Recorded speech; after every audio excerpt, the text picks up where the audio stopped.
Aqui no Amazonas, há diversas etnias indígenas. E como eu trabalho com etnoastronomia, nós fazemos o resgate desse conhecimento astronômico dos índios, né?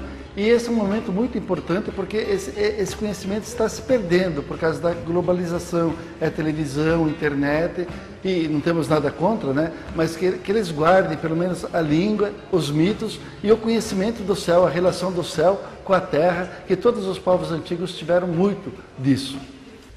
Quando pôr da noite, das 6, 7 horas, o pai reúne os filhos e outros primos para contar a história, vendo a estrela, qual é a época, para que serve, para a época de plantar ou roçar. Aí vai passando a história, a mitologia. E o que eles contam é como a pessoa sobrevive, é o que tem que fazer, o que tem que reconhecer.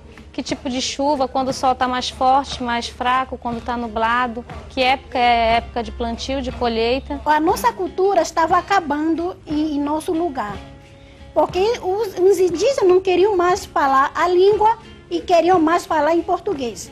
Eles querem aprender a língua, falar com a língua, comer a nossa comida da região, o beiju, esse tipo de coisa. A gente está começando de novo. E eu pretendo voltar para Santa Isabel, porque lá que é a terra do meu pai e da minha mãe, e nós somos da etnia Baré, a única mistura que nós temos é de Banila. Nós não temos mistura de branco.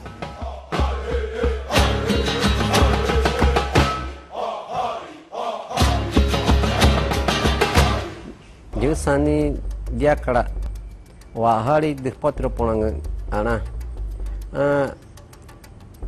Musa pé masane, dia kisti do pare anam pare yahai puiro ni anante. Estou dizendo que meu nome em língua dessana é Diacara, em português Jaime. Então vou contar um pouquinho da história do mito sobre a origem da constelação. A origem da constelação da Garça surgiu depois da primeira chegada da canoa de transformação no Ipanuré Cachoeira. Então, no primeiro dia de sua vida, Amale Maçã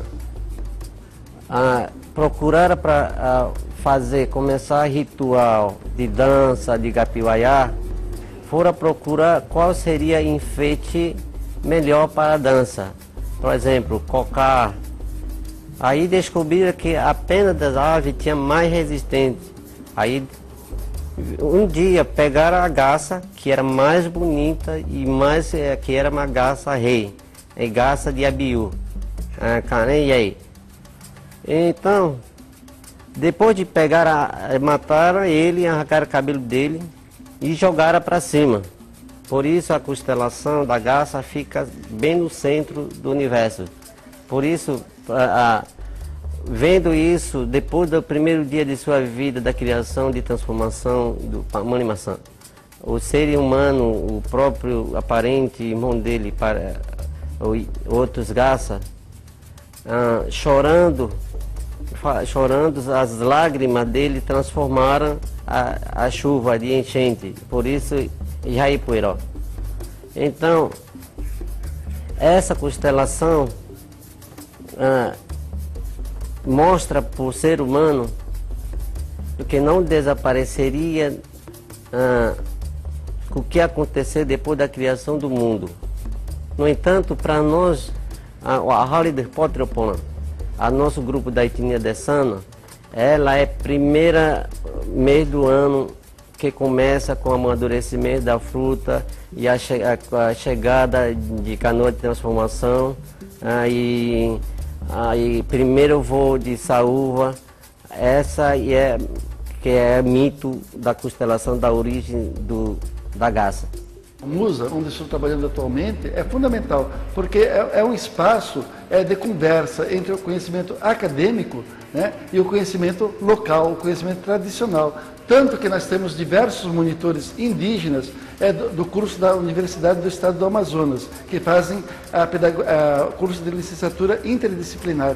E esses indígenas trabalham conosco, trabalham no sentido não de monitor, na troca de conhecimento. Assim como eu passo um pouco do conhecimento ocidental, eles passam o conhecimento indígena de cada etnia. E assim nós conseguimos montar calendário, resgatar mitos e o próprio conhecimento de ecologia dessas etnias.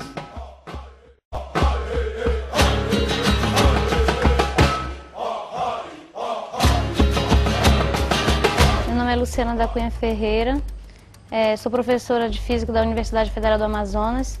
Estou prestando serviço junto com um grupo de etnoastronomia com Germana no Museu da Amazônia. O nome do mito que eu vou contar é sobre o mito da Vitória Régia. Há muitos anos atrás existia uma linda índia na sua tribo que se chamava Nayá. E todos os dias, no final da tarde, sua mãe contava que a lua que surgia no céu, que a filha perguntava de onde que vinha e por que brilhava tanto. A mãe contava que era o Lua que algumas vezes no ano aparecia para buscar a linda moça índia que morava na tribo, que quando ele escolhia ela virava uma estrela e brilharia no céu com ele. Então a índia, apaixonada pelo Lua, né, todas as noites queria ver. Algumas vezes do ano ela não aparecia. Outras vezes, quando aparecia, ela corria mata dentro para buscar que o Lua pegasse e levasse ela para brilhar com ele no céu. Um belo dia, ela estava dentro da sua maloca e olhou pela porta e viu o reflexo do Lua brilhando no rio. Ela saiu correndo, desesperada, e se jogou de braços abertos no reflexo do Lua. E o que aconteceu é que ela se afogou nas águas do rio. Como o Lua não era uma pessoa má e não era a intenção fazer maldade nenhuma a ninguém, ele transformou a bela Nayá numa bela flor que brota em algumas nas noites de lua cheia no rio. Esse é o verdadeiro nome da Vitória Régia, que significa branca. Até agora o conhecimento era oral, passado de geração a geração. E atualmente, como nós temos muitos estudantes indígenas e os caciques das aldeias, né, as lideranças incentivam isso, eles estão conseguindo escrever em português, ou na sua própria língua, esses conhecimentos. E esse material volta para as escolas indígenas, então é uma reciclagem, um documento escrito, e também imagem e som, né, e está ajudando no resgate desse conhecimento e no registro, como eu disse, né? E professores indígenas em escolas indígenas e também, além do conhecimento do não índio, repassar o conhecimento da própria etnia.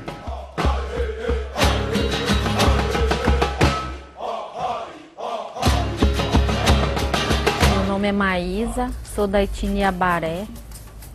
O mito que eu vou contar é da Iara.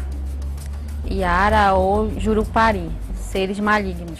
O filho do Tuxaua, Jaguarari, era um jovem corajoso, belo e querido por todos. Por gostar de pescar, certo dia, pescando até tarde, encontrou a Iara, que o enfeitiçou e por ser bom com o seu povo, por pescar quando ele pescava para todos, ele foi transformado numa estrela, para ser lembrado pelo seu povo.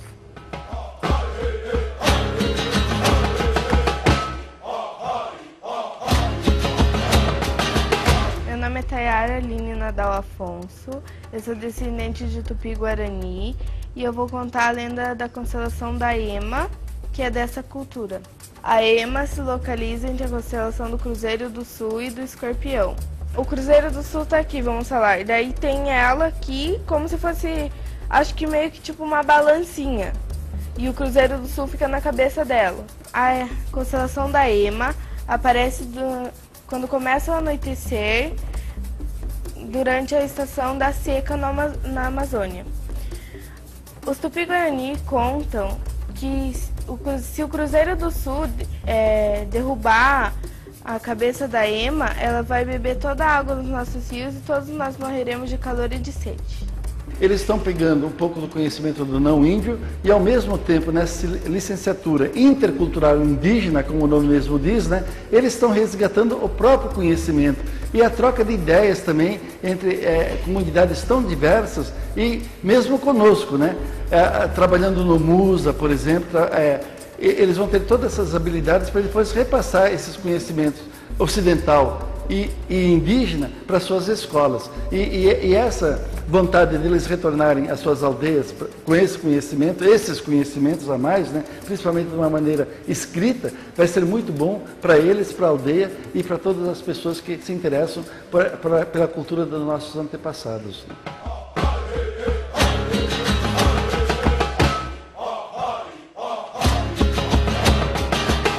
Eu amei, eu borsak mamé, eu darseu ne, mansane veregote, mansa percaçane. Eu que estive veregote, mansane depois que se pode participar verequere.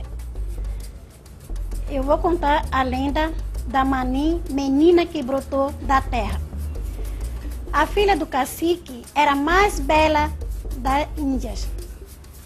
Os pássaros acordavam ao amanhecer. As flores se curvavam-se a espinha nesse que tocava. Um dia, a bela Índia se engravidou. O pai ficou triste, perguntou quem era o pai da criança. Mayra não soube responder.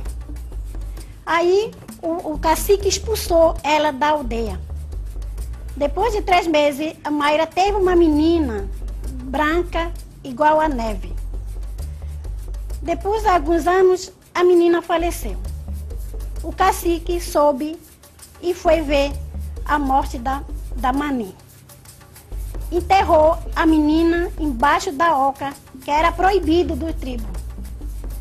Depois de alguns meses, nasceu uma planta em cima do túmulo, que era uma planta verde, era linda.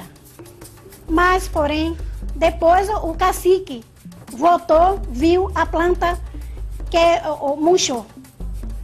Depois, com tristeza, ele arrancou a planta, a raiz, viu uma mandioca igual branca, igual a Mani.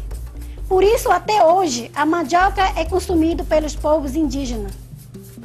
Aqui nós temos, por exemplo, a Via Láctea, porque para o não índio, para o ocidental, a região mais interessante do céu é por onde passa o Sol, que é um caminho imaginário. Então lá nós temos as constelações do zodíaco, né, que todo mundo conhece o seu signo, enquanto que os índios não, para eles tudo é empírico.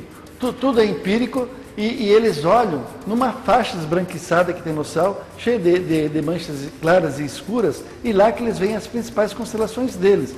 E tudo relacionado com o meio ambiente que vive. Então, essa faixa é mais fácil de encontrar. Além disso, muitas das figuras deles é constituído por essas manchas, são mais fáceis de visualizar e todas essas constelações representam uma época de piracema, uma época de captura de uma determinada larva e todo esse conhecimento que eles utilizam na própria sobrevivência.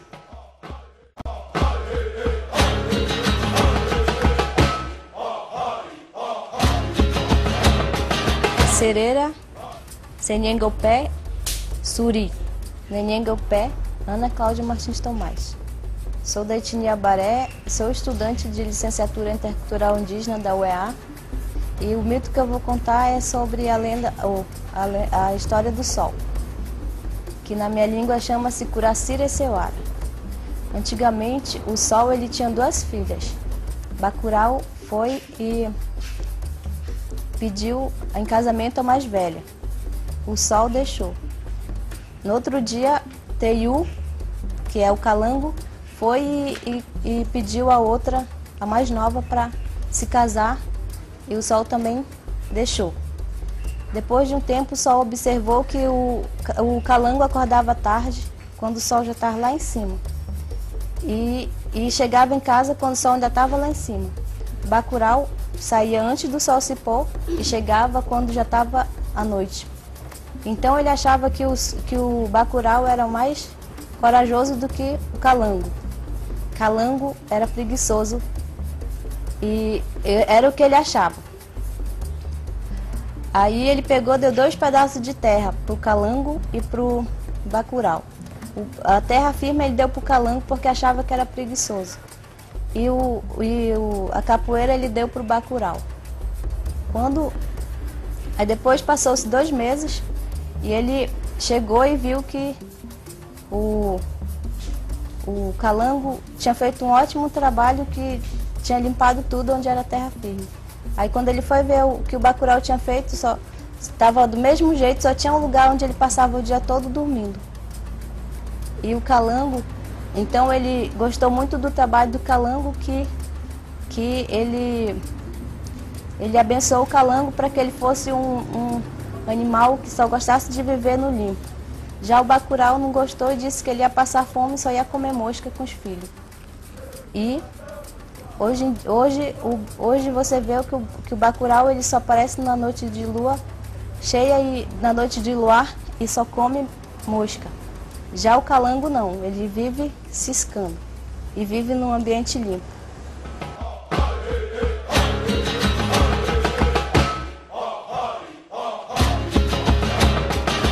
Chào gana ke omaida.